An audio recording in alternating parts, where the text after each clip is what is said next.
Hello everyone and welcome back to my playlist of physiology जो हम Guyton से कर रहे हैं और we are continuing chapter number 3 and today our topic of discussion is going to be translation. हमने इस चैप्टर की बिगिनिंग से ये बात की है कि there is a central dogma of molecular biology जिसमें हम ये पढ़ते हैं कि डीएनए से किस तरह से आरएनए बनता है and that process is what we known as transcription. इस पर हमने ऑलरेडी वीडियो बना ली है। जब आरएनए बन जाता है एक दफ़ा तो आरएनए से किस तरह प्रोटीन सिंथेसिस होती है। सो प्रोटीन फॉर्मेशन का जो प्रोसेस है from RNA to protein, this is what is known as translation. So translation का मतलब है आरएनए से, और स्पेसिफिकली कौन से आरएनए से, मैसेंजर आरएनए से प्रोटीन का बनना। सो आज इस प्रोसेस की बेसिक्स को हम समझेंगे कि how does that process happen. तो आइए स्टार्ट करते हैं। Translation which is formation of proteins on the ribosomes, because ribosome is the factory, ribosome is the main unit जहां पर प्रोटीन सिंथेसिस होती है। अच्छा, अगर इस जुमले में मैं आगे ऐड कर दूं on the ribosome by किस चीज से बनता है protein, it is formed by messenger RNA. Okay, so when a molecule of messenger RNA comes in contact with the ribosome, और ये सारी स्टोरी मैंने अपनी पिछली वीडियोस में बताई हुई है, तो आपको काइंडली ये जहमत होगी कि आप जाके मेरी पिछली इसी प्लेलिस्ट की वीडियोस को देखें जिसमें ट्रांसक्रिप्शन बताया हुआ है। तो बेसिक आपको फंडा समझ में आ जाएगा कि ये सेल है, ये सेल का न्यूक्लियस है, इसके अंदर डीएनए है। तो ये डीएनए अपनी कॉपी बनाता है एक आरएनए, और ये आरएनए न्यूक्लियस से निकल के बाहर साइटोप्लाज्म में आता है, और साइटोप्लाज्म में यहाँ मौजूद है ये गोल मटोल सा राइबोसोम। तो ये मैसेंजर आरएनए जब न्यूक्लियस से निकलकर बाहर साइटोप्लाज्म में आएगा और साइटोप्लाज्म में आकर जैसे ही ये राइबोसोम पर अटैच होगा तो राइबोसोम काइंड ऑफ इस मैसेंजर आरएनए को स्टडी करना शुरू कर देगा, इसको रीड करना शुरू करेगा। अब आपको पता है कि ये जो मैसेंजर आरएनए बाहर आता है, द मैसेंजर आरएनए, ये जो पूरा लंबा सा मैसेंजर आरएनए है, ये अपने साथ क्या लाता है, it brings codon with itself. ये अपने साथ कोडॉन लाता है। तो इसके अंदर कोड है, और इन कोडॉन्स में मैंने आपको बताया था लास्ट वीडियो में कि there is an chain initiating codon जिसका नाम था AUG। तो स्टोरी इस तरह से है कि here is a ribosome there, और इस राइबोसोम पर ये मैसेंजर आरएनए आके अटैच हो जाता है। सो this is the messenger RNA. अब ये राइबोसोम काइंड ऑफ इसको पूरा रीड करना शुरू करता है, और जैसे ही इसको ये कोड मिलता है AUG, इस AUG को रीड करते ही राइबोसोम समझ जाता है कि ओके अब मुझे प्रोटीन सिंथेसिस स्टार्ट करनी है। तो AUG के हिसाब से पहला अमाइनो एसिड जो बुला लिया जाता है उस अमाइनो एसिड का नाम है methionine. So methionine is the first amino acid which is coded because of the initiation codon जिसका नाम है AUG। तो ये सारी गेम चल रही है राइबोसोम के ऊपर, और इसी पूरी गेम को हम नाम देते हैं प्रोटीन सिंथेसिस या ट्रांसलेशन। फिर ज़ाहिर AUG के बाद कोई अगला कोड होगा, व्हाट एवर कोड, से फॉर एग्जांपल CGC, और इससे भी कोई ना कोई अमीनो एसिड बनेगा। तो वो जो भी अमीनो एसिड बनेगा उसको बराबर में लाके यहाँ खड़ा कर दिया जाएगा, और मिथायोनीन और उस अमीनो एसिड के दरमियान एक बॉन्ड बना देंगे। This will be known as the peptide bond. So this is how protein synthesis happens. पढ़ते हैं इसके बारे में। सो इनिशिएशन कोडॉन कौन रिकग्नाइज करेगा? राइबोसोम। ओके, इनिशिएशन कोडॉन होगा किस पर? On the messenger RNA. Now what happens कि जैसे जैसे messenger RNA travels through the ribosome, a protein molecule is formed, and this is the process what we call as translation. Thus, the ribosome reads codons of the messenger RNA. That's the job of the ribosome. Ribosome का काम ये है कि messenger RNA पर जो codons मौजूद हैं उनको read करे। In a much similar way, such as the tape, वो पुराने ज़माने में एक टेप होती थी जिसपे कैसेट लगा देते थे, वो उसको रीड करती थी। बिल्कुल इसी तरह यहाँ पर रीड कौन कर रहा है? राइबोसोम। रीड किसको कर रहा है? कोडॉन्स को। कोडॉन्स किस पर हैं? मैसेंजर आरएनए पर। सो that's sort of the concept जो आपके दिमाग में होना चाहिए। अब ये स्टार्ट होती है कहानी from the initiation codon which is AUG, और ख़त्म होती है कहानी जिसे हम नाम देते हैं टर्मिनेशन कोडॉन या चेन टर्मिनेटर्स। और 3 तरह के चेन टर्मिनेटर्स थे, अगर आपको याद हो, UAG, अगर ये कोडॉन आ जाएगा तो प्रोटीन सिंथेसिस रुक जाएगी, या फिर UGA, अगर ये सीक्वेंस आ जाएगी तो भी प्रोटीन सिंथेसिस रुक जाएगी, या फिर UAA, अगर ये इन तीनों में से कोई भी सीक्वेंस अगर मैसेंजर आरएनए पे रीड कर लेगा राइबोसोम तो वहीं प्रोटीन सिंथेसिस को रोक देगा। तो प्रोटीन सिंथेसिस शुरू करने के लिए AUG which is the initiating codon, and protein synthesis रोकने के लिए ये स्टॉप कोडॉन्स हैं, these are the chain terminating codons. Okay, so जैसे ही these codons pass the ribosome, the end of protein molecule is signalled, यानी कि भाई अब प्रोटीन सिंथेसिस को रोक दो, यहां मामला खत्म हो गया प्रोटीन सिंथेसिस का। और जैसे ही प्रोटीन सिंथेसिस खत्म होती है, वो पीस ऑफ प्रोटीन जितना भी बना है वो साइटोप्लाज्म में फ्री कर दिया जाता है, it is freed into the cytoplasm. Okay, now the concept of polyribosome. Polyribosome का कॉन्सेप्ट ये है कि देखो, एक मैसेंजर आरएनए जो है ना, it can be of varying length, इतना भी हो सकता है मैसेंजर आरएनए, इतना भी हो सकता है, इतना भी हो सकता है। अब अगर बहुत बड़ा मैसेंजर आरएनए है तो मल्टीपल राइबोसोम्स इन पर एट अ टाइम अटैच हो सकते हैं, सो दैट्स द पॉइंट। और अगर एक ही मैसेंजर आरएनए पर मल्टीपल राइबोसोम्स अटैच होंगे तो एक ग्रुप ऑफ राइबोसोम बन जाएगा। इस ग्रुप ऑफ राइबोसोम को हम नाम देते हैं पॉलीराइबोसोम। ठीक है, तो ये टर्मिनोलॉजी आपको बिल्कुल क्लियर होनी चाहिए कि a single messenger RNA molecule can form protein molecules in several ribosomes at the same time because the initial end of the RNA strand can pass to successive ribosome as it leaves the first one। ये ज़रा concept ना अच्छे तरीके से समझ लो क्योंकि ये important concept है, मैं नहीं चाहता इसमें आप मैसअप करें। तो सपोज यहाँ पे एक राइबोसोम मौजूद है, ये है दूसरा राइबोसोम, ये है तीसरा राइबोसोम, अभी 3 की बात कर लेते हैं। ठीक है, और ये आया मैसेंजर आरएनए। अब ये जो मैसेंजर आरएनए है ये बिल्कुल ऐसे जिप की तरह इसमें से गुजरता है, तो होगा ये कि सबसे पहले ये वाला जो राइबोसोम है ये स्टार्ट करेगा इस मैसेंजर आरएनए को रीड करना, और जैसे जैसे ये इसमें से रीड होता जाएगा ना तो सिचुएशन यूं बनेगी कि अब ये देखें ये यूं ऐसे आगे निकल जाएगा। तो अब ये वाला एंड इसने रीड कर लिया है और सपोज यहाँ पे AUG का कोड आया था इस जगह पे, तो मिथायोनिन अमीनो एसिड इसने पकड़ लिया, हो सकता है कोई और अमीनो एसिड पकड़ ले, हो सकता है कोई और अमीनो एसिड। तो ये वाला जो राइबोसोम पहला राइबोसोम था, राइबोसोम नंबर 1, वो रीड कर चुका है यहां तक। अब जैसे ही ये मैसेंजर आरएनए पहले राइबोसोम से फ्री होगा तो अब इसका ये वाला एंड मैसेंजर आरएनए का राइबोसोम 2 में से गुजरना शुरू हो जाएगा, और राइबोसोम 2 भी इसमें से प्रोटीन सिंथेसिस बिल्कुल वैसे ही करेगा। पहले मिथायोन को पकड़ लेगा, फिर कोई और अमीनो एसिड, फिर कोई और अमीनो एसिड, और जब यहां से भी ये मैसेंजर आरएनए गुजर जाएगा, सपोज यहां से भी गुजर गया, तो अब ये एंटर हो जाएगा तीसरे राइबोसोम में। सो एक ही मैसेंजर आरएनए था, वो पहले राइबोसोम 1 से गुजर गया, फिर राइबोसोम 2 से गुजर गया, फिर राइबोसोम 3 से गुजर गया। तो किसी स्टेज पर ऐसा भी हो सकता है कि एक ही मैसेंजर आरएनए पर मुख्तलिफ राइबोसोम्स अटैच्ड हैं। जो पहला राइबोसोम है वो ये वाला पार्ट ऑलरेडी रीड कर चुका है, जो दूसरा राइबोसोम है वो ये वाला पार्ट रीड कर चुका है, और अब जो तीसरा राइबोसोम है उसने रीड करना शुरू किया है। सो द पॉइंट इज, ये जो यहाँ पे बात लिखी हुई है वो अब आपको समझ में आनी चाहिए कि a single messenger RNA molecule can form protein molecules in several ribosomes. So same एक ही मैसेंजर आरएनए है लेकिन वो डिफरेंट राइबोसोम्स पर प्रोटीन सिंथेसिस कर सकता है, और ऐसे क्लस्टर ऑफ राइबोसोम को हम नाम देते हैं polysome. Okay, the protein molecules are in different stages of development in each ribosome, obviously, क्योंकि जब अभी हमने ये डायग्राम देखी भी थी, तो अगर हम यहाँ पे राइबोसोम नंबर 1 की बात करें तो इस वक्त जो डायग्राम दिख रही है वो ये कि राइबोसोम नंबर 1 ने ज़्यादातर मैसेंजर आरएनए रीड कर लिया है, तो काफ़ी बड़ी प्रोटीन बन चुकी होगी। लेकिन राइबोसोम नंबर 2 जो है, यानी ये वाला राइबोसोम, इसने अभी सिर्फ इतना portion of messenger RNA read किया है, तो इसके मुकाबले में छोटी प्रोटीन बनी है। सो थर्ड जो राइबोसोम होगा उसने अभी स्टार्ट किया है मैसेंजर आरएनए को रीड करना, तो अभी पहले दूसरा अमीनो एसिड आए होंगे। तो कहने का मकसद है कि तीनों राइबोसोम्स में से आरएनए गुजर रहा है और तीनों में अलग अलग तरह की प्रोटीन बन रही है at the same time. Obviously ये प्रोसेस कंप्लीट होगा, यानी सेकंड जो राइबोसोम है ये भी प्रोटीन पूरी बनाएगा, थर्ड राइबोसोम भी पूरी प्रोटीन बनाएगा, लेकिन at one point of time they are at different stages of protein formation. As a result, the cluster of ribosome frequently occur with 3 to 10 ribosomes being attached to a single messenger RNA at one time point. These clusters are called polyribosomes. So ये polyribosome का ये concept है कि एक ही messenger RNA के strand को multiple ribosomes attach होकर same protein बना रहे होते हैं. Okay? A messenger RNA can cause formation of a protein molecule in any ribosome. There is no specificity for ribosome for protein coding.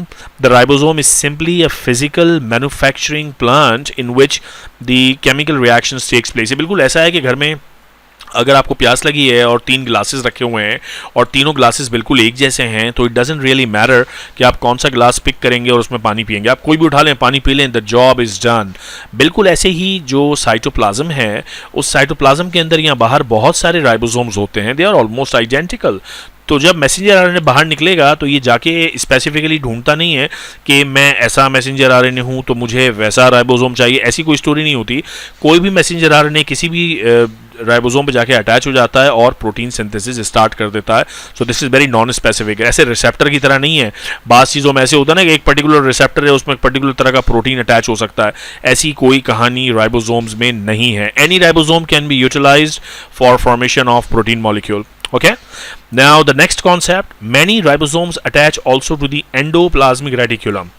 अब cell में ये स्ट्रक्चर है जो हमने ऑलरेडी डिस्कस किया हुआ है, different organelles of the cell, chapter number 2 में। उसमें एक ऑर्गेनील था जिसका नाम था endoplasmic reticulum. Endoplasmic reticulum is the place जहां पर राइबोसोम अटैच होते हैं, और यहाँ लिखा भी है कि in chapter number 2 we noted that many ribosomes become attached to the endoplasmic reticulum. This attachment occurs because the initial end of many new forming protein molecules of amino acid sequence that immediately attach to the specific receptor site on the endoplasmic reticulum. अब बात सारी ये है कि see here is the membrane of the endoplasmic reticulum, और यहाँ पे ये राइबोसोम्स बैठे हुए हैं। राइबोसोम का काम क्या है? मैसेंजर आरएनए को रीड करना। ये रीड करते जा रहे हैं और प्रोटीन बनती जा रही है। These are the protein chains. Polypeptide chain का मतलब है प्रोटीन चेन। और आप देख रहे हैं कि जैसे जैसे प्रोटीन बनती जा रही है वो एंडोप्लाज्मिक रेटिकुलम के अंदर जाती जा रही है, और ये अंदर जाती है फॉर पैकेजिंग। अंदर जाकर ये ऐसे पैकेजेस में कन्वर्ट हो जाती है ताकि ये एज सिक्रीटरी ग्रैन्यूल्स रिलीज हो सकें। So they are then released as different secretions. Okay, तो ये एंडोप्लाज्मिक रेटिकुलम का काम है। और ऐसे एंडोप्लाज्मिक रेटिकुलम जिन पर राइबोसोम्स अटैच होते हैं उन्हें हम नाम देते हैं rough endoplasmic reticulum. So for example this is a cell and this is a nucleus. So what happens is that इस तरह की स्टैक्ड लेयर्स होती हैं ऑफ एंडोप्लाज्मिक रेटिकुलम, और इन एंडोप्लाज्मिक रेटिकुलम पर अटैच होते हैं ये राइबोसोम्स। अब जैसे ही यहाँ से मैसेंजर आरएनए आता है साइटोप्लाज्म में, वो इन राइबोसोम्स पर अटैच होता है, प्रोटीन बनती है, और वो प्रोटीन आके गिरना शुरू हो जाती है एंडोप्लाज्मिक रेटिकुलम के अंदर for further packaging and processing. Okay, so endoplasmic reticulum का एक इंपॉर्टेंट रोल है इन protein packaging. Right. This process gives a granular appearance to the portion of the reticulum where proteins are being made and they enter the matrix of the reticulum. मैंने आपको बताया कि चूंकि endoplasmic reticulum पर ये गोल गोल गोल ribosomes बैठे हुए हैं, this portion is known as rough endoplasmic reticulum. और एंडोप्लाज्मिक रेटिकुलम का वो पार्ट जिस पर राइबोसोम्स नहीं होते, that is known as smooth endoplasmic reticulum. Okay, ये चैप्टर 2 में हमने ऑलरेडी डिस्कस कर लिया है। Now there is a figure that they are referring to. It's an important figure, shows the functional relationship of messenger RNA to the ribosome and the manner in which the ribosomes attach on the membrane of the endoplasmic reticulum. इस figure की बात हो रही है, figure 311, कि how these ribosomes are sitting on the membrane of the endoplasmic reticulum and how the protein which is produced in the ribosome is getting entered into the matrix of the endoplasmic reticulum. Note the process of translation occurs in several ribosomes at the same time in response to the same strand of messenger RNA. Important point है यार, ये मैं बार बार इस पे emphasize कर रहा हूँ और ये गाइटन वाले भी कर रहे हैं कि एक ही मैसेंजर आरएनए है। This is all one single messenger RNA. इसी को रीड किया इस राइबोसोम ने भी, इसी को रीड किया इस राइबोसोम ने भी, इसी को रीड किया इस राइबोसोम ने भी। तो जो भी प्रोटीन इस मैसेंजर आरएनए से बननी है, उस प्रोटीन की मल्टीपल कॉपीज बन रही हैं। ये भी वही प्रोटीन है, ये भी वही प्रोटीन है, ये भी वही प्रोटीन है, और ये भी वही प्रोटीन है। That's important. Okay, note also the newly forming polypeptide यानी कि protein chain passing through the endoplasmic reticulum membrane into the endoplasmic matrix. वो इस मैट्रिक्स में एंटर हो रहे हैं into the endoplasmic reticulum. It should also be noted that except the glandular cells in which large amount of protein containing secretory vesicles are formed, most proteins synthesized by the ribosome are actually released directly into the cytoplasm instead of the endoplasmic reticulum. यानी कि जो endoplasmic reticulum में गिरने वाला काम है ना protein का, this is more relevant when we are talking about glandular structure, glands की जब बात कर रहे हैं, क्योंकि glands में बहुत सारे प्रोटीन, हार्मोन्स, एंजाइम्स, ये चीज़ें बन रही होती हैं और इनका प्रॉपर secretory vesicle में पैकेज होना ज़रूरी है। इसीलिए पैकेजिंग के लिए ये एंटर होते हैं एंडोप्लाज्मिक रेटिकुलम में, वरना बाकी जो बॉडी के सेल्स हैं उनमें जो प्रोटीन बनती है वो डायरेक्टली साइटोप्लाज्म में एंटर होती है, हमेशा एंडोप्लाज्मिक रेटिकुलम में एंटर नहीं होती। ठीक है, तो ये वाला जो प्रोसीजर है ना, मैं अगर दोबारा डायग्राम पे आपको ले जाकर समझाऊं, सो ये मैंने आपको बताया था, this is the cell, this is the nucleus, this is the endoplasmic reticulum and these are the ribosomes. अब राइबोसोम्स साइटोप्लाज्म के अंदर ऐसे बिखरे हुए भी हैं, तो जो मैसेंजर आरएनए है वो यहाँ भी अटैच होगा, लेकिन यहाँ वो वाले राइबोसोम और मैसेंजर आरएनए अटैच होंगे जिन्होंने सीक्रेटरी वेसिकल्स बनाने हैं, यानी कि कोई हार्मोन है या कोई एंजाइम है, कोई ग्लैंडुलर ऑर्गन है। अदरवाइज तो मैसेंजर आरएनए ये जो साइटोप्लाज्म में फारिग बैठे हुए राइबोसोम है इन्हीं पे आके अटैच होगा और प्रोटीन डायरेक्टली साइटोप्लाज्म में रिलीज होगी, एंडोप्लाज्मिक रेटिकुलम में नहीं। Okay, so these are all the basic concepts of translation. अब ये एक इम्पॉर्टेंट हेडिंग है जिसमें इन्होंने एक्चुअली डिफरेंट स्टेजेस बताएं कि कैसे कोड से या कोडॉन से पूरी सीक्वेंस जनरेट हो जाती है पेप्टाइड चेन की। तो आइए इसको ज़रा स्टडी करते हैं, बल्कि पहले डायग्राम देख लेते हैं, फिर उसको समझना आसान हो जाएगा। अच्छा, ये जो पूरी डायग्राम है ना, ये इंपॉर्टेंट है, लेकिन इसको समझाता हूँ साथ साथ एक साइड में रफ कार्टून बना के। देखो भाई, बात सारी ये है कि ये बड़ा सा आपका सेल है और ये उस सेल का न्यूक्लियस है, और अब हम यहाँ बात कर रहे हैं राइबोसोम की। सो दिस इज द राइबोसोम, सही है। अब राइबोसोम किसको रीड करेगा? राइबोसोम रीड करेगा इस चीज़ को जिसका नाम है मैसेंजर आरएनए। तो स्टेप्स यूं होंगे कि राइबोसोम आइडेंटिफाई करेगा कि इस मैसेंजर आरएनए पर यहाँ सीक्वेंस ऑफ कोड क्या है। So what is the code here? So whatever the code here is, यहाँ पे जो भी कोड होगा वो कोड रीड करेगा कौन? राइबोसोम। अच्छा, अब जब राइबोसोम उस कोड को रीड कर लेगा तो राइबोसोम का अगला काम यह है कि इस कोड के अगेंस्ट एंटी कोड को ढूंढा जाए। अब एंटी कोड कहां से आएगा जनाब? एंटी कोड आएगा by the transfer RNA. Now the transfer RNA is very important because the transfer RNA brings upon the anticodon which is just opposite to the codon. और इससे क्या होगा? इससे होगा ये कि जो ट्रांसफर आरएनए है, एक तरफ तो ये ट्रांसफर आरएनए आइडेंटिफाई करेगा कि मेरे पास जो एंटीकोडॉन है वो इस कोड के साथ मैच करता है, और वो जब इस कोड के साथ मैच करता है तो एक्चुअली इसके नतीजे में मुझे कौन सा अमाइनो एसिड लाना है, क्योंकि ये ट्रांसफर आरएनए दूसरे एंड पर अमाइनो एसिड को पकड़ के रखे हुए होता है। और अब ये कहानी इस तरह से है कि फॉर एग्जाम्पल एक अमाइनो एसिड है मिथायोनिन, तो मिथायोनिन का जो कोड है वो हमेशा होगा AUG। अब AUG होगा on the messenger RNA, it will be always present on the messenger RNA. यानी जैसे ही राइबोसोम यहां आइडेंटिफाई करेगा AUG, ये चीखेगा कि ओ भाई ट्रांसफर आरएनए AUG वाला जरा एंटी कोडॉन लेकर के आओ। तो ये एंटी कोडॉन आएगा, यहां इसको कंफर्म करेगा कि अच्छा भाई AUG ही है, मैं मैच कर रहा हूं, और अब मैं AUG के लिए अमाइनो एसिड जो चाहिए होता है जिसका नाम है मिथायोनिन, उसको ले आता हूं। तो यहां पर मिथायोनिन आके बैठ जाएगा राइबोसोम पर। अब ये मिथायोनिन वेट करेगा जब तक ये वाला पीस तो अब पढ़ लिया राइबोसोम ने, इसको आइडेंटिफाई कर लिया कि यहां पे AUG है। अब ये खिसक जाएगा और अगला पीस स्टडी होगा। सपोज अगला पीस है CCG।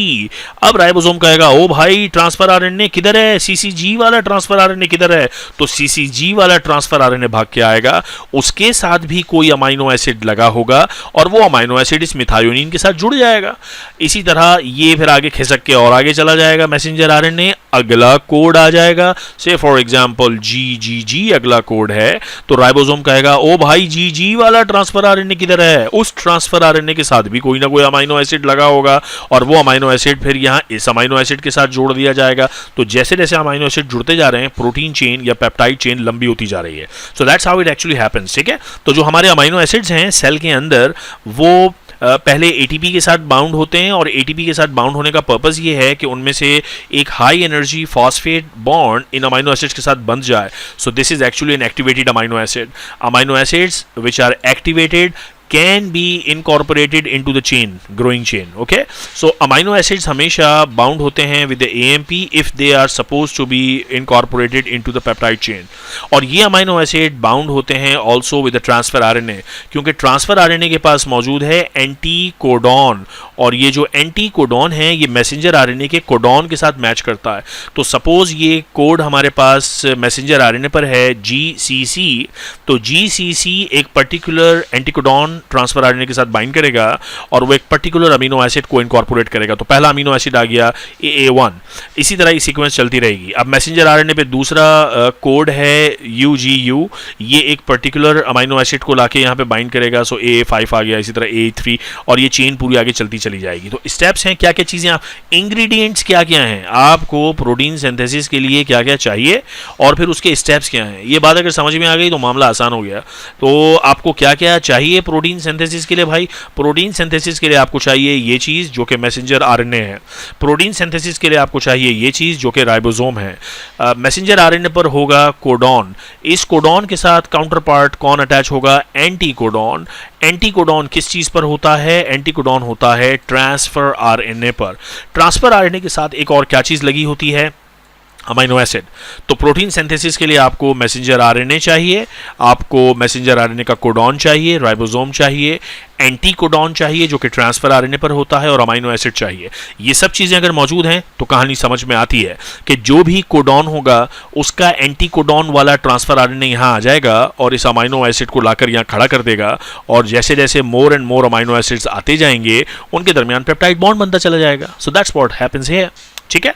सो अब इसको जरा पढ़ भी लेते हैं कि some of the chemical events that occur in the synthesis of protein are shown in the figure. ये जो फिगर अभी हमने देखी है, स्टेप्स क्या क्या हैं कि each amino acid is activated by binding with the ATP molecule. ये वाला स्टेप बता रहे हैं कि amino acid binds with the ATP ताकि उसमें एक high energy phosphate bond attach हो जाए, AMP और amino acid. And then the activated amino acid have an excess of energy. उसके पास काफ़ी एनर्जी है क्योंकि अब AMP मौजूद है, एक फॉस्फेट बॉन्ड मौजूद है, तो हाई एनर्जी है. No this high energy combines with the anticodon thing. ठीक है. तो ट्रांसफर आरएनए के साथ ये कॉम्प्लेक्स बनाता है उसके एंटीकोडॉन के साथ, और transfer RNA carrying the amino acid complex then comes in contact with the messenger RNA. तो ट्रांसफर आरएनए इसको बोलता है, हाँ भाई तेरे पास क्या कोड है? अच्छा तेरे पास ये कोड है, मेरे पास इसका एंटी कोड है, तो अमीनो एसिड ले ले. So that sort of cross talk happens. Okay. So transfer RNA then talks with the messenger RNA और प्रोटीन मॉलिक्यूल बनना शुरू हो जाता है.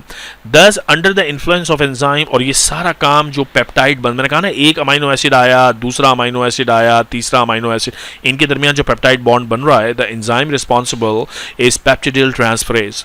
Peptide bonds are formed. These bonds between amino acid are known as peptide bond, और इसके लिए कौन रिस्पॉन्सिबल है? Peptidyl transferase. Okay right. ये सारी बात हो गई. Thus the synthesis of protein is one of the most. अच्छा इस पूरे प्रोसेस में देयर 4 टोटल. जब एक अमीनो एसिड दूसरे अमीनो एसिड के साथ अगर अटैच होता है तो पूरे साइकिल में 4 ATP molecules are consumed. That's the cost of adding an amino acid. तो इमेजिन करें जितना बड़ा प्रोटीन मॉलिक्यूल होगा उतने ज़्यादा अमीनो एसिड होंगे, उतने ज़्यादा पेप्टाइड बॉन्ड होंगे, उतनी ज़्यादा एनर्जी लगेगी, multiplied by 4. So that's a very expensive procedure. Protein synthesis is very very expensive procedure. It's energy consuming process. Okay. अच्छा पेप्टाइड लिंक की थोड़ी सी बात की है. देखो दो अमीनो एसिड जो आपस में जुड़ रहे हैं, बार बार मैं ये बता रहा हूँ ना कि एक मैसेंजर आरएनए होगा, वो कोड अपना बताएगा, एंटीकोडॉन ट्रांसफर आरएनए से आएगा और अमीनो एसिड छोड़ जाएगा, दूसरा अमीनो एसिड आएगा और दो अमीनो एसिड्स के दरमियान पेप्टाइड बॉन्ड बनेगा. तो ये जो बॉन्ड बनता है वो कैसे बनता है? इस केमिकल रिएक्शन में hydroxyl radical is remove from the carboxylic acid portion of the first amino acid. So here is the first amino acid, this is the first amino acid. इस फर्स्ट अमीनो एसिड से ये OH radical निकल जाता है, और जो neighbouring यानी second amino acid है, this is the second amino acid, इस सेकंड अमीनो एसिड से हाइड्रोजन निकलता है. So this hydrogen and OH मिलकर क्या बना देते हैं? वाटर. और इस अमीनो एसिड और इस अमीनो एसिड के दरमियान एक बॉन्ड बन जाता है. This bond is known as peptide linkage. Simple stuff है यार, इसमें कोई मुश्किल चीज नहीं है. ठीक है. So that's sort of the basic concepts that you have to understand about the process of translation. Translation का प्रोसेस सेल में कहाँ होता है? साइटोप्लाज्म में. कौन सा ऑर्गेनील इंपॉर्टेंट है? राइबोसोम. क्या क्या चीज़ें चाहिए वो सब हमने डिस्कस कर ली, कौन सा एंजाइम है वगैरह वगैरह वगैरह। ओके, अब ये जो पूरा प्रोसेस है ना प्रोटीन सिंथेसिस का, ये सिर्फ इसलिए इंपॉर्टेंट नहीं है कि इससे प्रोटीन बन रही है, ये भाई इसलिए इंपॉर्टेंट है क्योंकि प्रोटीन क्या है, प्रोटीन आपकी बॉडी में एंजाइम्स हैं। एंजाइम्स आपको चाहिए for metabolism of carbohydrate, for metabolism of lipid, for every metabolism you need enzyme. तो अगर प्रोटीन सिंथेसिस के प्रोसेस में कोई गड़बड़ होगी तो बाकी मेटाबॉलिज्म सब डिस्टर्ब होगा। प्रोटीन हार्मोन्स भी हैं, प्रोटीन स्ट्रक्चरल प्रोटीन भी हैं, सेल मेम्ब्रेन में प्रोटीन है, ऑर्गेनेल्स प्रोटीन से बनते हैं। सो प्रोटीन बनने का प्रोसेस अगर समझ में आ गया तो उसी के बाद बाकी तमाम मेटाबॉलिज्म कंट्रोल होगा। So many thousand protein enzymes formed in the manner just described above. जितने भी बॉडी में एंजाइम्स हैं इसी तरह बनते हैं, जितने भी स्ट्रक्चरल प्रोटीन्स हैं इसी तरह बनते हैं राइबोसोम पर। And these enzymes then promote the synthesis of lipid, glycogen, purine, pyrimidine, जो भी आगे जितना मेटाबॉलिज्म बॉडी का है वो सब प्रोटीन ही से होगा। तो प्रोटीन की synthesis is very important for you to understand. Okay, तो हमने डिफरेंट वीडियोस में डिफरेंट बात की। सबसे पहले हमने देखा कि सेल में डीएनए, क्रोमोसोम किस तरह से पैकेज होते हैं, फिर हमने बात की ट्रांसक्रिप्शन की, आज हमने बात की ट्रांसलेशन की। नेक्स्ट वीडियो जो आपका इंतजार कर रही है बहुत जल्द, वो है कि ये सारा जो प्रोसेस होता है ये कंट्रोल कैसे होता है, what is the control of gene expression. तो ये हम बात करेंगे अगली वीडियो में। तब तक के लिए अपना ख्याल रखिएगा। Take care of yourself.